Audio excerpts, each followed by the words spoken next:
আমার হাত থেকে এই দেশের কোনো সম্পদ কারো কাছে বিক্রি করে আমি ক্ষমতা আসতে চাই না। বাংলাদেশের ভেতর দিয়ে চলবে ভারতের ট্রেন, প্রক্রিয়া ঠিক করতে কমিটি করছে বাংলাদেশ রেলওয়ে। বিশ্লেষকরা বলছেন চুয়াডাঙ্গা থেকে নীলফামারী পর্যন্ত এই রেলপথ ব্যবহারে সিংহভাগ লাভ হবে ভারতের। তাই ট্রানজিট ফি এবং অবকাঠামো ব্যবহারের লাভ ক্ষতি নির্ধারণে দেশের স্বার্থ আগে বিবেচনায় রাখার পরামর্শ তাদের। ভারতের রেল বাংলাদেশের মধ্যে দিয়ে চলতে দেওয়া হবে না। প্রয়োজনে আমরা দেশবাসীকে অনুরোধ জানাবো, এই সরকার যদি রেল আপনার পথ দেওয়ার বন্দোবস্ত করে বাংলাদেশের কৃষক, শ্রমিক, আপামর জনতা মুক্তিযুদ্ধের মতো ওই রেল লাইন জ্বালিয়ে দিতে হবে, পুড়িয়ে দিতে হবে। মোদি যদি বাংলাদেশের রেলপথ ব্যবহার করে বাংলাদেশের জনগণের সাথে প্রপার আন্ডারস্ট্যান্ডিং না হওয়ার ভিত্তিতে, প্রপার বোঝাপড়ার ভিত্তিতে, প্রপার এগ্রিমেন্টের ভিত্তিতে যদি উনি এই কাজটি না করেন, তাহলে আমি বলছি দর্শক, দেশ প্রবাস দূরে কিংবা কাছে বসে যারা আমাদের দেখছেন সবাইকে ভিন্নভাবে দৃষ্টি আকর্ষণ করছি আজকের এই সংবাদটিতে। দর্শক, আপনারা জানেন প্রধানমন্ত্রী শেখ হাসিনা ভারতের সাথে একটা চুক্তি করেছে যেটা সম্পূর্ণই অবৈধ, যেটা হলো দেশ বিক্রি করা বা ভারতের একটি গাড়িকে বাংলাদেশের ভিতর বিনা টিকিটে চলাচল করার অনুমতি দিয়েছেন। দর্শক, এবার সেই অনুমতি হয়তোবা ভেস্তে যাচ্ছেন বা সেই ট্রেন চলা বন্ধ হতে পারে। দর্শক, চলুন আমরা এ বিষয়ে দেখে আসি যে বিরোধী দলীয় নেতাকর্মীরা কিভাবে চটেছেন, কিভাবে খেপেছেন এই ট্রেন বন্ধ করতে। অবশেষে হয়তোবা প্রধানমন্ত্রী কঠিন বিপদে পড়লেন, যার কারণে অতি সত্বরই এই চুক্তিটা বাতিল করবেন সরকার। তো দর্শক, চলুন আমরা বিস্তারিত কয়েকটা প্রতিবেদন দেখে আসি, আশা করি সঙ্গেই থাকবেন। বাংলাদেশের ভেতর দিয়ে চলবে ভারতের ট্রেন, প্রক্রিয়া ঠিক করতে কমিটি করছে বাংলাদেশ রেলওয়ে। বিশ্লেষকরা বলছেন চুয়াডাঙ্গা থেকে নীলফামারী পর্যন্ত এই রেলপথ ব্যবহারে সিংহভাগ লাভ হবে ভারতের। তাই ট্রানজিট ফি এবং অবকাঠামো ব্যবহারের লাভ ক্ষতি নির্ধারণে দেশের স্বার্থ আগে বিবেচনায় রাখার পরামর্শ তাদের। মাহফুজ কামালের রিপোর্ট। ভারতের উত্তর পূর্বে ভুটান সীমান্তবর্তী আসাম রাজ্যের এক শহর ডালগাঁও। পশ্চিম ভারতের সাথে যার যোগাযোগটা বেশ দুরূহ, যেতে হয় চিকেন স্নেক ঘুরে। তবে বাংলাদেশের ভূখণ্ড ব্যবহার করলে এ পথের দূরত্ব কমে আসবে অন্তত ৩০০ কিলোমিটার। সেই চেষ্টাই এখন করছে ভারত। সম্প্রতি প্রধানমন্ত্রী শেখ হাসিনার দিল্লি সফরে চুক্তি হয়েছে এ সংক্রান্ত সমঝোতা স্মারকে। বাংলাদেশের সঙ্গে ভারতের যতগুলো কানেক্টিভিটি আছে আর যে কানেক্টিভিটিগুলো আগামীতে হওয়ার দরকার সেগুলো সহ বাংলাদেশ, ভুটান, নেপাল একটা যোগাযোগের একটা বলয়ের মধ্যে আসবে, সেটি কিন্তু এই এমইউটার মধ্যে বলা হয়েছে। সমঝোতা অনুযায়ী পশ্চিমবঙ্গ থেকে ছেড়ে গেদে হয়ে ভারতের মালবাহী ট্রেন বাংলাদেশের ভূখণ্ড প্রবেশ করবে দর্শনা দিয়ে। এরপর ঈশ্বরদী, আব্দুলপুর, পার্বতীপুর, চিলাহাটি হয়ে ট্রেন হলদিবাড়ি গিয়ে আবার ভারতে যাবে, যা সেভেন সিস্টারকে যুক্ত করবে ভারতের মূল ভূখণ্ডের সাথে। এছাড়াও এই পণ্যবাহী ট্রেন ডালগাঁও থেকে ভুটানেও যাবে। পুরো প্রক্রিয়ায় ট্রানজিট ফি নির্ধারণ থেকে শুরু করে সার্বিক বিষয়ে কাজ করছে বাংলাদেশ রেলওয়ে। এর মধ্যে কিন্তু পরিষ্কার করে বলে দেওয়া হচ্ছে একটা কমিটি হবে, একটা উচ্চ পর্যায়ের কমিটি হবে, একটা ওয়ার্কিং কমিটি হবে। ওয়ার্কিং কমিটি একটা এসওপি তৈরি করবে যে এটা মোডালিটিটা কী হবে, তার ভিত্তিতে এগুলো চলাচল করবে এবং তার ভিত্তিতে সিদ্ধান্ত হবে কীভাবে চলবে। দৈনিক একটা ট্রেন চালায় আমার মনে হয় না কোনো সমস্যা, কিন্তু দৈনিক 20টা ট্রেন চালায় তাহলে সেক্ষেত্রে হয়তো আমাদেরকে নতুন করে ভাবতে হবে। কতটুকু নির্ধারণ করা উচিত এ পথের ট্রানজিট ফি, কিংবা বাংলাদেশের স্বার্থই বা এক্ষেত্রে সংরক্ষিত হবে কিভাবে, এমন প্রশ্নে বিশ্লেষকরা বলছেন দর কষাকষিতে থাকতে হবে সতর্ক।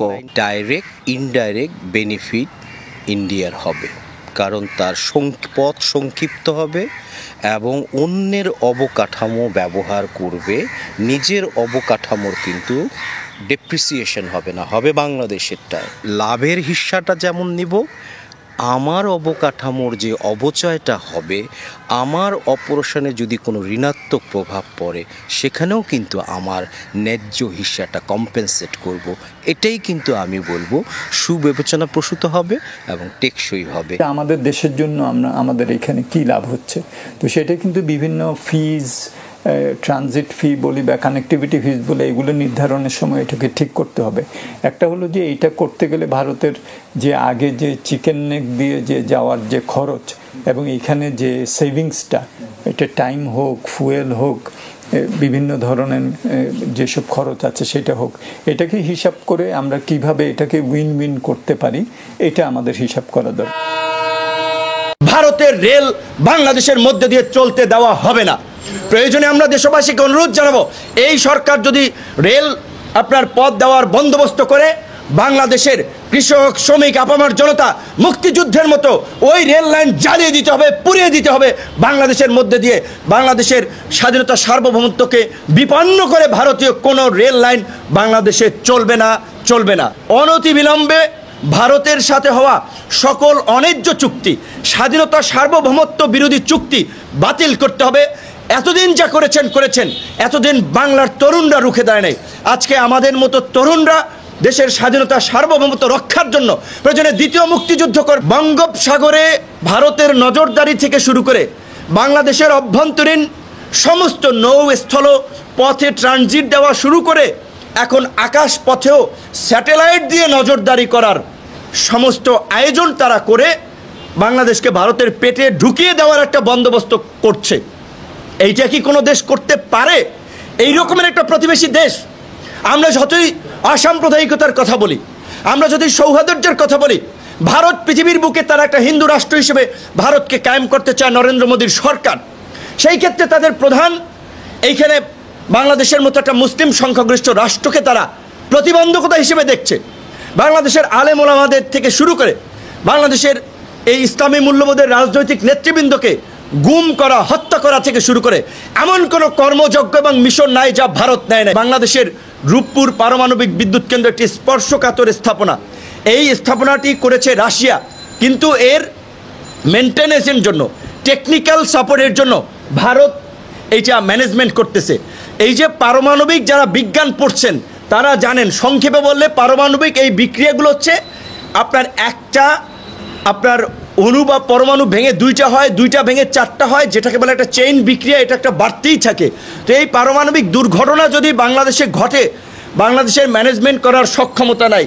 আবার সেই ম্যানেজমেন্টের দায়িত্ব দিয়েছে বাংলাদেশের চিরশত্রু ভারতের হাতে। আমরা অবশ্যই বলছি যে ভারতের প্রতি মুক্তিযুদ্ধের কারণে আমরা কৃতজ্ঞ, আমরা একটা বন্ধুত্বপূর্ণ সম্পর্ক গড়ে তুলতে চাই, কিন্তু ভারত 53 বছরে বাংলাদেশকে কি কোনো সেই মর্যাদা দিয়েছে? ভারত প্রতিবেশী অনেক দেশকে তাদের জাতীয় দিবসের অনুষ্ঠানে অতিথি করেছে, বাংলাদেশের কোনো রাষ্ট্রপ্রধানকে কি অতিথি করেছে? বরঞ্চ আমরা এবার দেখলাম যে প্রধানমন্ত্রী শেখ হাসিনা যখন দিল্লি গিয়েছেন, নিউজ 18 থেকে শুরু করে অনেক পত্রপত্রিকা লিখছেন বাংলাদেশের মুখ্যমন্ত্রী এয়ারপোর্টে অবতরণ করছে। মোদি যদি বাংলাদেশের রেলপথ ব্যবহার করে বাংলাদেশের জনগণের সাথে মানে প্রপার আন্ডারস্ট্যান্ডিং না হওয়ার ভিত্তিতে, প্রপার বোঝাপড়ার ভিত্তিতে, প্রপার এগ্রিমেন্টের ভিত্তিতে যদি উনি এই কাজটি না করেন, তাহলে আমি বলছি এটি আমার স্বাধীনতা সার্বভৌমত্বের প্রতি স্পষ্ট আঘাত, মানে অপমান, এবং জনগণকে অপমান, জনগণের প্রতি অশ্রদ্ধা। আমরা জানি না, উনি তার পার্লামেন্টে জানাননি, বাংলাদেশের জনগণ জানে না যে আগামী মাসেই রেল ট্রানজিট বাস্তবায়িত হতে যাচ্ছে, ভারত তা করতে যাচ্ছে। তাহলে ওনারা প্রিপারেশন কিন্তু অনেক আগে থেকে নিয়ে নিয়েছে। তাহলে জনগণের সামনে কেন গোপন করা হলো? কোন অধিকারের ভিত্তিতে? আপনাকে এই অধিকার কে দিয়েছে? আপনি তো বাংলাদেশের মালিক না। অত্যন্ত দুঃখজনক যে সরকার প্রধান বাংলাদেশের জনগণ স্বাধীনতা সার্বভৌমত্বের সাথে অত্যন্ত স্পর্শকাতর একটি বিষয় নিজের দেশের বুক চিরে অন্য দেশকে তার রেল এবং তার পরিবহনকে তার দেশের অন্য প্রান্তে চলে যাওয়ার সুযোগ দিচ্ছেন, অন্য একটি দেশের সীমানা ভূখণ্ডকে ব্যবহার করে। প্রশ্ন হলো, আপনার বাড়িতে আপনি কাকে মেহমান আনবেন, এই বাড়ির মালিক যদি আপনি হন, nobody can question it. But the $1 million question is, does Sheikh Hasina own this country, or the 18 crore people of the country own this country? That is a $1 million question. Can Sheikh Hasina bypass the people of Bangladesh? Can Sheikh Hasina ignore the sovereignty of Bangladesh? Does Sheikh Hasina have the mandate to enter into this kind of treaty into India? Sheikh Hasina কে এই mandate কে দিয়েছে? যেখানে স্বাধীনতা সার্বভৌমত্বের প্রশ্ন উঠতে পারে, কেউ বলতে পারে উনি বাংলাদেশের সরকার প্রধান, ওনার এই ক্ষমতা রয়েছে। নো, আপনি ভারতের সাথে এই মানে ভারতকে রেল ট্রানজিট দেওয়ার কথা বলে বাংলাদেশের জনগণের কাছ থেকে কোনো ম্যান্ডেট নেননি। আপনি কিন্তু বাংলাদেশের প্রধানমন্ত্রী তো তিনি অলরেডি বাংলাদেশের নির্বাচন প্রধানমন্ত্রী হয়ে আছে, তিনি তো তিনি করবেন যেহেতু দেশের প্রধান। রাইট, সুন্দর প্রশ্ন। বাট দ্য কোশ্চেন হচ্ছে যে যখন ফান্ডামেন্টাল এবং সভরেনিটি ইস্যু চলে আসে, নিরাপত্তার ফান্ডামেন্টাল ম্যাটারের সাথে আপোষ করার বিষয় চলে আসে, সেই স্পর্শকাতর বিষয়গুলোর ব্যাপারে সিদ্ধান্ত নিতে পার্লামেন্টে কথা বলতে হয়। যেই পার্লামেন্টে যদিও সত্যিকার বিরোধী দল নাই, এটা জনগণের ম্যান্ডেটেড পার্লামেন্ট না, আমরা দেখিনি পার্লামেন্টে কার্যকর কোনো আলোচনা হয়েছে যে ভারতকে রেল ট্রানজিট দেওয়া হবে। যে সার্বভৌমত্বের সাথে কেন মেশাচ্ছে এখানে? অবশ্যই দেখুন, কারণ হচ্ছে যে আপনি কেন আপনি আমার সীমানার ভিতর দিয়ে আমার দেশ মানে অন্য দেশকে ট্রানজিট করতে দিবেন? এই অধিকার তো অন্য একটি দেশ কাউকে দেয় না। কারণ বাংলাদেশ একটি স্বাধীন সার্বভৌম দেশ, ভারত একটি স্বাধীন সার্বভৌম দেশ, নেপাল একটি স্বাধীন সার্বভৌম দেশ। এখন যদি ভারতের সাথে অথবা নেপালের সাথে অথবা ভুটানের সাথে আমাদের রেল ট্রানজিট হতে হয়, তাহলে এর জন্য জনগণের ম্যান্ডেট লাগবে। দেখুন, আমি যেই দেশে বসবাস করি, কেউ যুক্তি দেওয়ার চেষ্টা করে যে পুরো ইউরোপ ব্যাপিত মানে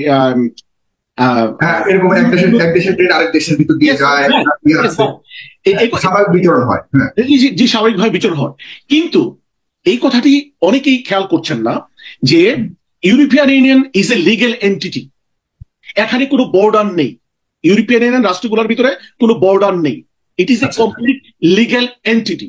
মানে সব নাগরিক এখানে বাধাহীন যে কোনো দেশেও যেতে পারে। কোনো শুধু তো যায় না, ব্যবসা বাণিজ্য, নাগরিক সুযোগ সুবিধা তারা ব্যবহার করে। একটা প্ল্যাটফর্ম, একটা লিগ্যাল এন্টিটি।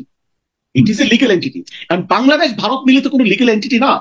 বাংলাদেশ ভারত মিলিত কোনো একটি মানে বর্ডারলেস কান্ট্রি না। পৃথক বর্ডার রয়েছে, ভারতের পৃথক বর্ডার রয়েছে। দেখুন, পূর্বে নেপালে যাওয়ার জন্য বাংলাদেশ প্রস্তাব দিয়েছিল ভারতকে, এটা প্রায় সকলেই জানে, কিন্তু ভারত কিন্তু বাংলাদেশে সেই প্রস্তাবকে অগ্রাহ্য করেছে। আমাদেরকে কিন্তু ভারত নেপালে যেতে দেয় নাই। কিন্তু তার স্বার্থে আজকে মানে বাংলাদেশকে ব্যবহার করছে, শেখ হাসিনাকে ব্যবহার করছে। যে কথাটা আমি বলছিলাম, শেখ হাসিনা তার পার্লামেন্টে এই ব্যাপারটি আলোচনা করেনি, যদিও আমি বলছি it is not a democratic parliament mandated by the people. এখন এই পার্লামেন্টে তিনি কার্যকর আলোচনা করলেন না, দেশের জনগণের সাথে, সিভিল সোসাইটির সাথে, জনগণের সাথে উনি কার্যকর কোনো কমিউনিকেশন ডেভেলপ করলেন না, জনগণের সাথে আলাপ করলেন না যে আমি ভারতকে ট্রানজিট দিয়ে দিচ্ছি, ভারত আমার ভূমির মধ্য দিয়ে তার রেল, তার নিজস্ব স্বাধীনভাবে সে ভারতের অন্য অংশে যাবে, এই সুযোগটা আমি ভারতকে দিয়েছি। এই আলোচনাটা এটি মানে আমি যে কথাটি প্রথমে বলছিলাম, এটি যদি শেখ হাসিনার নিজের বাড়ি হতো, নিজের সম্পত্তি হতো, শেখ হাসিনা এটি করতে পারতেন। তার গোপালগঞ্জের বাড়িতে উনি যদি মোদীকে দাওয়াত দিয়ে রাখেন, we don't have any problem. But the problem is, Modi যদি বাংলাদেশের রেলপথ ব্যবহার করে বাংলাদেশের জনগণের সাথে মানে প্রপার আন্ডারস্ট্যান্ডিং না হওয়ার ভিত্তিতে, প্রপার বোঝাপড়ার ভিত্তিতে, প্রপার এগ্রিমেন্টের ভিত্তিতে যদি উনি এই কাজটি না করেন, তাহলে আমি বলছি এটি আমার স্বাধীনতা, সার্বভৌমত্বের প্রতি স্পষ্ট আঘাত, মানে অপমান, এবং জনগণকে অপমান, জনগণের প্রতি অশ্রদ্ধা। জি, আর একটা প্রশ্ন নিয়ে নেন, কিন্তু এটাও দেওয়া হচ্ছে ট্রানজিট মানে তো এখানে একটা ব্যবসায়িক লেনদেন রয়েছে, রিসিপ্রোকাল একটা আন্ডারস্ট্যান্ডিং রয়েছে, একটা স্বার্থ রয়েছে। যেমন আমি তোমাকে ট্রানজিট দেবো, তুমি আমাকে পয়সা দিবে, তুমি আমার ভূমিটা ব্যবহার করো শুধুমাত্র তোমার সুবিধার্থে, সুতরাং আমার ভূমি ব্যবহারের জন্য, আমার নিজের ভূমিতে অ্যাক্সেসের জন্য আমাকে একটা অ্যাক্সেস ফিস দিতে হবে, সেখানে আমার তো একটা লাভ আছে, তাই না? আচ্ছা আসুন, দেখুন আমি এই প্রসঙ্গে আসছি। দেখুন, আমি কিন্তু প্রথমেই বলেছি এটি স্বাধীনতা, সার্বভৌমত্বের সাথে সম্পর্কিত একটি বিষয়, এটি সিকিউরিটির সাথে কানেক্টেড, স্পর্শকাতর একটি বিষয়, এটি শুধুমাত্র বিজনেসের ব্যাপার নয়। আমরা জানি না, উনি তার পার্লামেন্টে জানাননি, বাংলাদেশের জনগণ জানে না যে আগামী মাসেই রেল ট্রানজিট বাস্তবায়িত হতে যাচ্ছে, ভারত তা করতে যাচ্ছে। তাহলে ওনারা প্রিপারেশন কিন্তু অনেক আগে থেকে নিয়ে নিয়েছে। তাহলে জনগণের সামনে কেন গোপন করা হলো যে কেন, কোন টার্মসের ভিত্তিতে? এখানে একজন লয়ার আছেন, কোন এগ্রিমেন্ট যদি হয়, এগ্রিমেন্টের খসড়া কপি কোথায়, ড্রাফট কপি কোথায়? এটা মানে কি খসড়াটা হচ্ছে, বাংলাদেশের জনগণ কি পাবে, কোন মানে স্বার্থের ভিত্তিতে আপনি এটি দিলেন, আপনি দিতে পারেন কিনা, বাংলাদেশের জনগণ এগ্রি করছে কিনা? প্রথম কথা হচ্ছে নৈতিকভাবে বাংলাদেশের জনগণ এটি মেনে দিচ্ছে কিনা, এটি হচ্ছে নৈতিকতার প্রশ্ন। এরপর হচ্ছে লিগ্যাল কোশ্চেন হচ্ছে যে আমরা তো বাংলাদেশের জনগণের এটি দেখার অধিকার আছে। 1 মাস পরেই সেটি বাস্তবায়ন হতে যাচ্ছে, বাংলাদেশের জনগণ কিছুই জানেন না। জনগণকে আপনি অন্ধকারে রাখলেন কোন অধিকারের ভিত্তিতে? আপনাকে এই অধিকার কে দিয়েছে? আপনি তো বাংলাদেশের মালিক না। আপনার দায়িত্ব হচ্ছে সরকার পরিচালনা করা, জনগণকে সার্ভ করা। আপনি যেভাবে হোক ক্ষমতায় গিয়েছেন, কিন্তু যেটার সাথে স্বাধীনতা সার্বভৌমত্ব জড়িত, সীমানা জড়িত, এই স্পর্শকাতর বিষয়গুলোতে আপনি জনগণকে পাশ কাটিয়ে আপনি সিদ্ধান্ত নিতে পারেন না। আপনারা জানেন যে বাংলাদেশের অবৈধ ফ্যাসিস্ট শেখ হাসিনা তিনি গতকালকের ভারত সফরে গিয়েছেন এবং সেই ভারত সফর থেকে তিনি এক প্রকার শূন্য হাতেই বাংলাদেশে ফিরতে হচ্ছে।